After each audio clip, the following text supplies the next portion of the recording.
Après un coma de 4 heures dans le train, j'arrive à côté du mont Fuji. Incroyable. Ça, c'est la chambre que j'ai pour moi tout seul. Pour ce que c'est, je suis fier.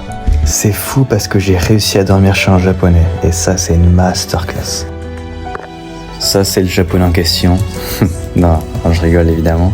Mais ouais, meilleur colocataire. Après, je voulais voir le mont Fuji, mais il était timide.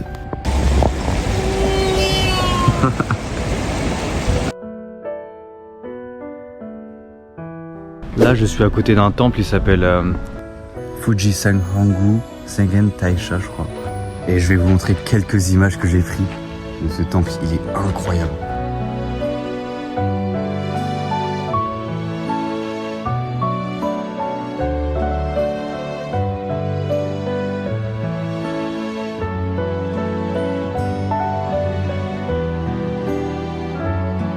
Encore une fois, ici la ville est super calme. En plus, il y a des feuilles de cerisier partout par terre parce que c'est la saison. Regarde ça, ce mini lac. Sincèrement, premier degré, je pense que c'est le plus beau parc que j'ai vu. Il est trop beau. Incroyable. Regarde ça. En fait, c'est tellement beau que ça paraît irréel, quoi.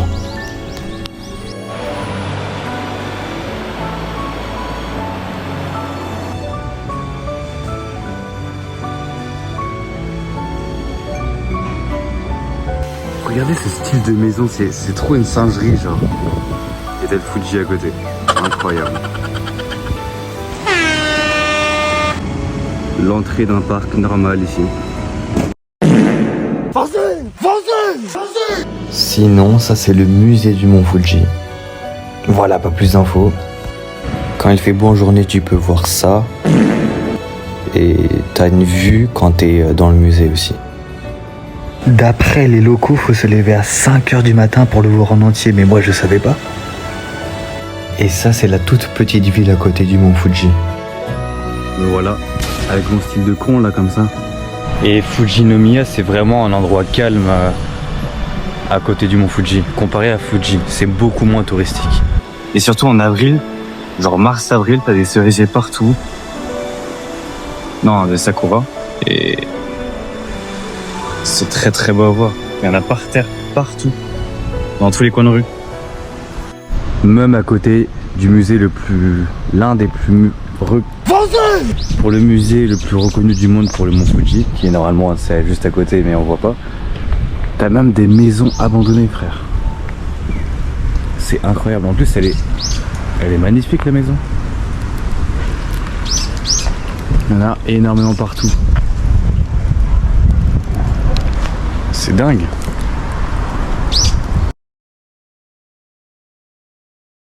Après, je suis parti à Nagoya juste pour une soirée. Et vraiment, c'était bien une soirée aléatoire. Wesh.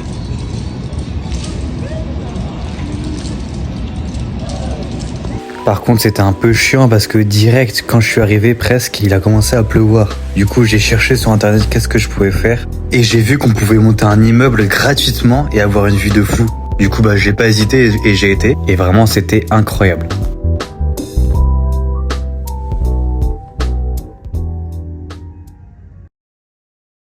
Vu que aucun touriste vient à Nagoya, j'avais ça pour moi tout seul encore. Vraiment, bénéf. Et avec quelques japonais aussi.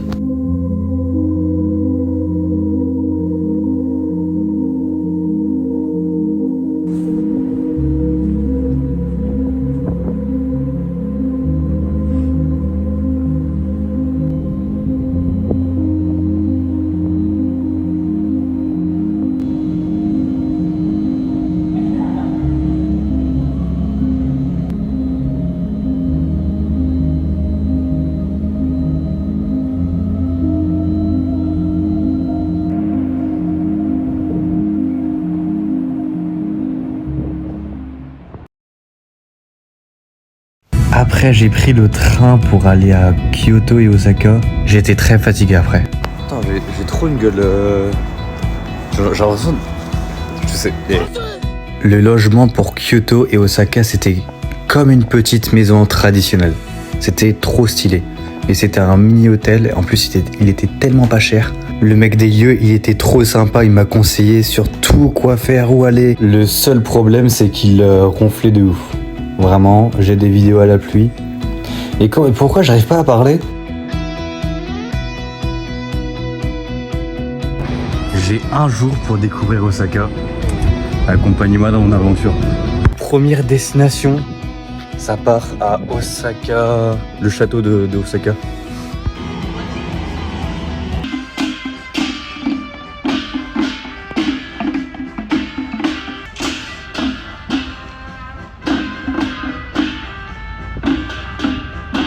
Bon, par contre, pour aller voir le château, il y avait énormément de monde. Mais vraiment énormément de monde.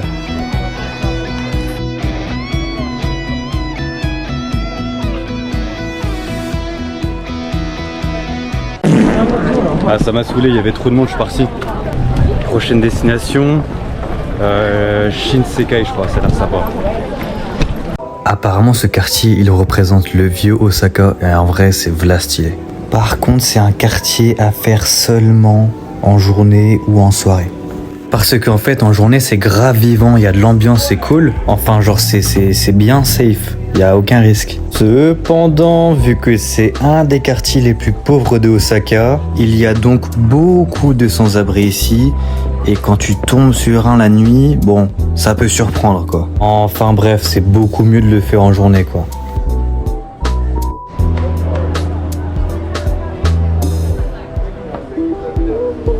Dans ce quartier, je crois qu'il y a beaucoup d'endroits où tu peux avoir des bons points de vue comme cette tour-là. Mais bon, moi j'ai préféré marcher dans la rue parce que c'était beaucoup plus beau en vrai.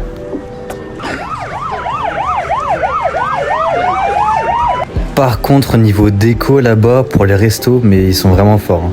Ils sont vraiment forts. Mais regardez-moi ça, genre. La déco à gauche là, je parle pas du McDo à droite, s'il te plaît. Merci. Mais quand tu vois cette déco comme ça dans la rue, t'as envie de tout acheter. Et en fait, t'es pauvre, donc tu peux pas. C'est ça qui est compliqué en fait.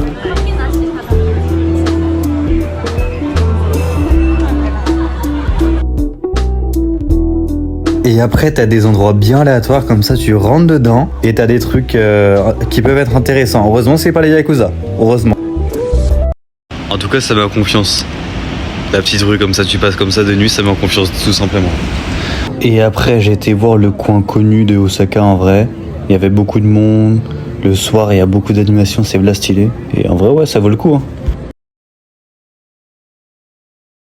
Le jour d'après, j'ai été explorer Kyoto et c'était bien stylé en vrai.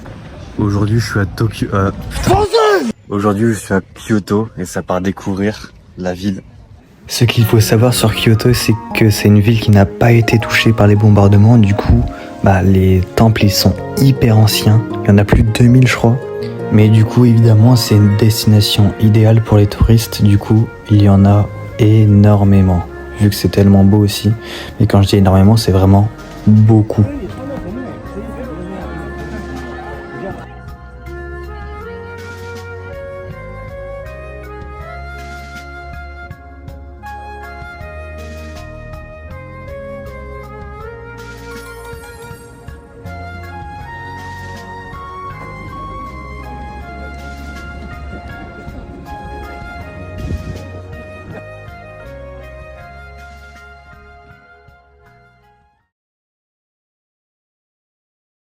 Et après, je suis parti à Fukuoka pour prendre le bateau pour la Corée du Sud.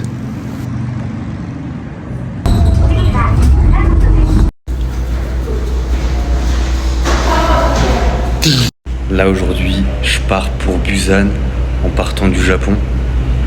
Ça risque d'être pas mal. J'ai dû attendre toute la journée, de 10h à 18h.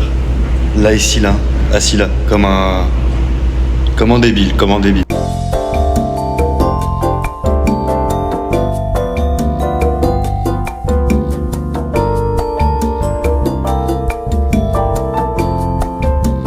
Ça, je trouve, c'est une folie, mais ils font la queue en mettant leurs affaires. Non, mais gros, mais moi, la prochaine fois, je vais mettre mon calbar par terre Et après, je suis rentré dans le bateau et j'ai découvert ma chambre. Les chambres dans les dortoirs, ça ressemble à ça. C'est des petits tapis. Par terre, bah tu dors par terre quoi. Super. Le bateau il ressemble à ça.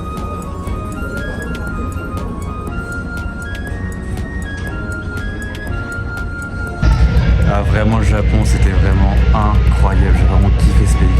Et maintenant, ça part en route de la Corée du Nord, non.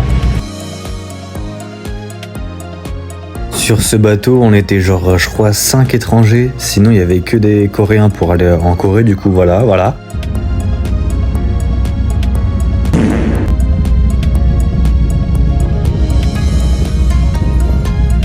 Par contre, c'est une dinguerie parce que là, l'eau, elle a des reflets bleus.